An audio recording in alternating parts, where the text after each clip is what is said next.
Hello, good morning students.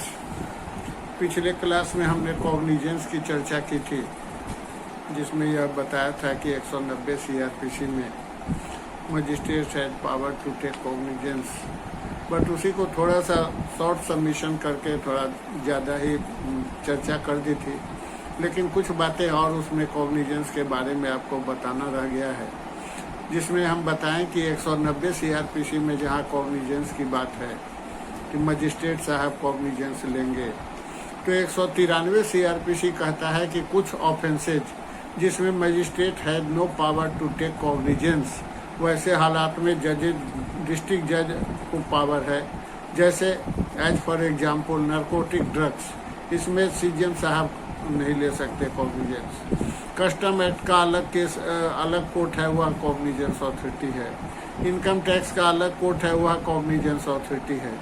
जो ये special cases हैं या स्पेशल कोर्ट हैं, तो जिनको स्पेशल पावर दिया हुआ है, तो ऐसे हालात में सभी मुकदमे में CGM has no power to take cognizance. इसलिए यह ध्यान रखना होगा कि जो take up action against the accused person कहा गया, सोमोटो जो भी कोई पिटीशन आया, कोई पुलिस का रिपोर्ट आया या कंप्लेंट आया, तो ऐसे हालात में मजिस्ट्रेट जब उस पर कार्रवाई करने के लिए उसको रिकॉर्ड कर देते हैं, आरोप पर समर्पित करने के पश्चात हो जाता है, तो ऐसे हालात में इसी जगह एक प्रक्रिया है making over to case to magistrate. After taking cognizance, magistrate has power to send the record from several magistrate for trial, inquiry और अदर्स।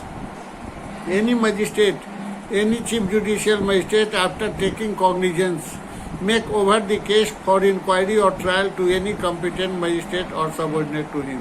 यह कहा गया कि जब भी मजिस्ट्रेट साहब को कोई आफ्टर कॉग्निजेंस होगा, तो किसी या कोई मजिस्ट्रेट CGM साहब किसी मुकदमे को ट्रांसफ़र करेंगे मजिस्ट्रेट साहब के यहाँ, तो उनको ट्रायल इंक्वायरी करने का अधिकार होगा। 193 में अभी हमने बता दिया कि एक्सेप्ट एज अदरवाइज प्रोवाइडेड, जहां जनरल बात कही जा रही है कि magistrate has power to take cognizance under 190 CRPC, तो उसको छोड़कर जहां कुछ ऐसे ऑफेंसेज हैं जिसमें CGM साहब को उसको देखना ही नहीं है, उनको जुरिडिक्शन ही नहीं है, तो ऐसे हालात में डिस्ट्रिक्ट जज कॉग्निजेंस लेंगे। Court of session shall take cognizance of any offence court of original jurisdiction unless the case has been committed to by magistrate under this court. तो यह हालत कहा गया। और 94 कहता है एडिशनल एंड असिस्टेंट सेशन जज to try case make over to से, जो मुकदमे कॉग्निजेंस, जिस मुकदमों में कॉग्निजेंस डिस्ट्रिक्ट जज महोदय द्वारा लिया जाएगा, उस मुकदमों में एडिशनल एंड असिस्टेंट सेशन जज try case made over them, उनको भेज दिया जाएगा और उनको ट्रायल करने की अधिकारिता होगी, न कि किसी मजिस्ट्रेट साहब को अधिकारिता होगी। एक सेक्शन है 195 जो कहता है prosecution for competent of lawful authority of public servant and offence.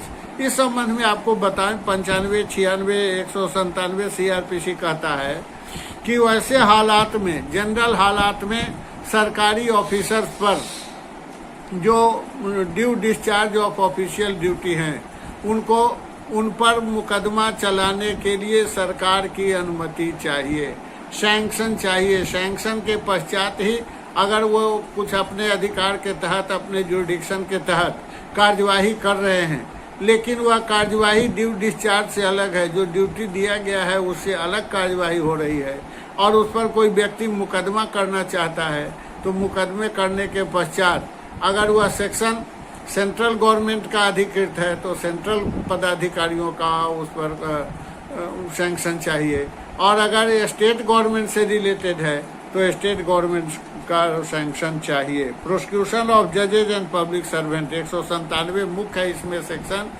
कि अभियोजन चलाने की स्वीकृति जजेज और पब्लिक सर्वेंट पर, जो भी लोक सेवक हैं, वैसे व्यक्तियों पर मुकदमा चलाने का अधिकार वेर एनी एवर पर्सन हुई ए जज और magistrate public servant not removal from his office से otherwise sanction of the government accuser offence. कहीं एक्यूज बनाया जाता है तो उस पर मुकदमा चलाया जाएगा, लेकिन मुकदमा चलाने से पहले अधिकारिता होगी कि उस पर सैंक्शन किया जाए, और खास करके इसमें 196 सीआरपीसी आप देखिएगा कि prosecution for offence against the state for criminal conspiracy to commit such offence no shall take cognizance, specially कहता है यह सेक्शन, तो 4-5 बातें लिखी गई है। Any offence punishable under section 295 section 500 of the Indian penal code, a criminal conspiracy to commit such offence.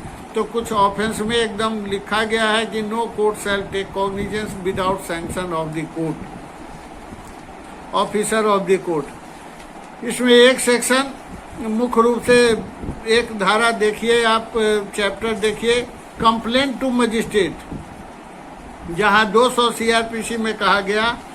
एक chapter है 15 जिसमें लिखा गया कंप्लेंट टू मजिस्ट्रेट। यह मात्र 3 सेक्शन का ही चैप्टर है। 200 में हम लोग कंप्लेंट फाइल करते हैं और 202 में गवाहों का बयान लिया जाता है। 200 में कंप्लेनेंट का शपथ पर बयान लेकर सोलेमनली एफर्मेशन कहते हैं उसको। A magistrate taking cognizance and offence complainant shall examine on oath of the complainant the witnesses present in the absence of such examination shall be reduced to writing and shall be signed by the complainant and the witnesses also by the magistrate। जब कोई नालिसी दाखिल किया जाएगा, जब जहां FIR दर्ज न हो, 154 सीआरपीसी की कार्यवाही न हो, और वैसे हालात में जब मजिस्ट्रेट के यहाँ कार्यवाही कराना है तो 200 में कंप्लेंट हम लोग कंप्लेनेंट का ऐसे पर बयान लिया जाता है और मजिस्ट्रेट उसको 202 में इंक्वायरी के तहत उनके गवाहों का बयान लेते हैं और गवाहों के बयान के पश्चात अगर मुकदमा ट्रुथ नहीं हुआ, सच्चाई से परे हुआ, जो एलिगेशन लगाया गया है अभियुक्तों के खिलाफ उनके खिलाफ नहीं है तो 203 में यह डिसमिसल हो जाएगा। और 203 में अगर कोई मुकदमे डिसमिस नहीं होते तो आफ्टर इंक्वायरी 190 में कॉग्निजेंस। यहाँ एक बात यह जानना आवश्यक है कि at the time of filing complaint the accused has not power to proper take defense in this case because he has not made an accused by the court. Only complainant has noted that the accused, namely the accused person, but after inquiry court has not found the guilty of the for the offences, then 203 the complaint shall be dismiss कर दिया जाएगा और वैसे हालात में उसकी अधिकारिता नहीं हो। लेकिन जहां 200 में कंप्लेंट हुआ, 202 में गवाहों का बयान हुआ और वैसे हालात में 190 सीआरपीसी में कॉग्निजेंस होता है तो 204 सीआरपीसी कहता है कमेंसमेंट ऑफ, एक चैप्टर है 16 जो commencement of proceeding before magistrate, यहाँ से कार्यवाही शुरू हो जाती है। जहाँ कंप्लेंट दाखिल हुआ, कॉग्निजेंस हो गया तो उसके बाद समन्स इशू टू प्रोसेस।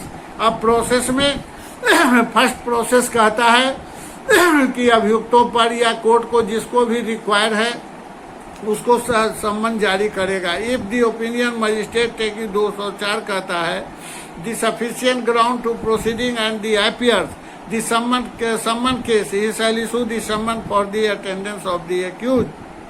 जहाँ सम्मन केस है तो उसको एक्यूज को अपीयर होने के लिए वारंट केस में भी इशू ए वारंट। कानून कहता है कि फर्स्टली कॉग्निजेंस के हालात में सम्मन जाएगा, लेकिन नॉट शैल बी और मे भी है कि वारंट भी भेजा जा सकता है। कोई मैंडेटरी प्रोविजन नहीं है कि सिर्फ सम्मन भेजा जाएगा।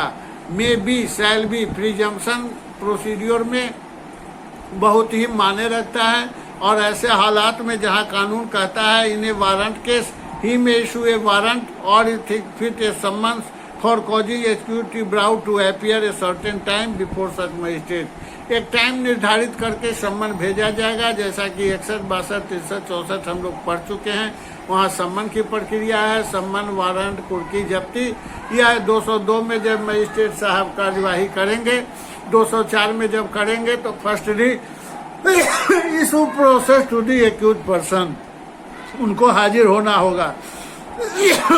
एक डेट फिक्स 205 कहता है मजिस्ट्रेट में डिस्पेंस विद पर्सनल अटेंडेंस। इसको जानिए कि जहां छोटे छोटे ऑफेंसेज में, पेटी ऑफेंसेज हैं, जहां कम फाइन है, अंडर 2 ईयर्स इम्प्रिजनमेंट है, तो मजिस्ट्रेट साहब उस एक्यूज के dispense with personal attendance through lawyer मान सकते हैं। कानून यही कहता है, whenever a magistrate issue a summon he may dispense with personal attendance accused permit him to appear by his pleader. अगर सफिशिएंट ग्राउंड है, ऑफिसर जो व्यक्ति है किसी कंपनी का मालिक है, कहीं बाहर रहने वाला है, कहीं बॉम्बे में है, लेकिन उस पर कॉग्निजेंस हुआ है, साधारण केसेज में हुआ है।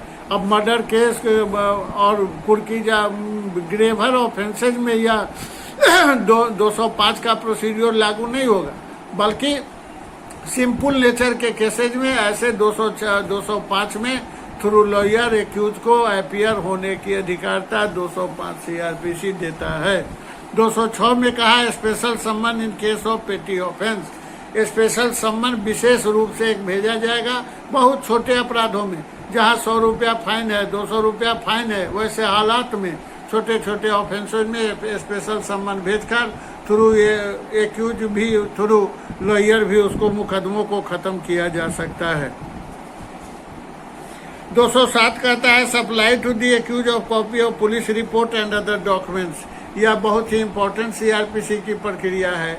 जब भी कोई अनुसंधान होगा, कोई पुलिस रिपोर्ट वाला मुकदमा होगा, तो इनको 207 का कंप्लायंस करना अनिवार्य होगा।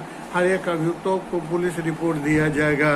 सप्लाई 208 कहता है supply of statement document of accused other cases triable by a court of session.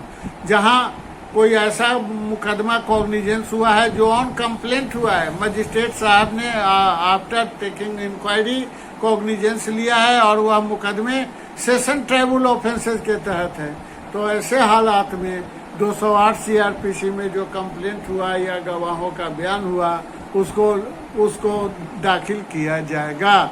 उसको सम्मन के रूप में उनको सप्लाई ऑफ पुलिस पेपर, इनको सप्लाई ऑफ कंप्लेंट का जो नालसी के साथ जो पेपर हैं वह देना अनिवार्य है।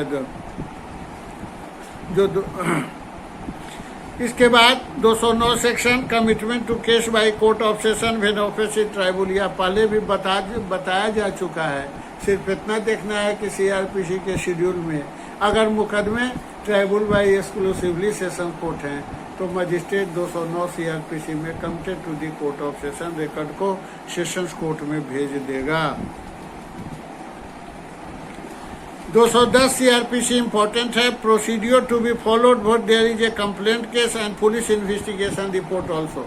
कहीं एक ही ऑकरेंस के लिए कोई कंप्लेंट फाइल हुआ और पुलिस केस भी फाइल हुआ, तो ऐसे हालात में 210 सीआरपीसी में पिटीशन देकर अमलगमेट किया जा सकता है और दोनों केस को एक साथ चलाने का प्रावधान बताया गया है।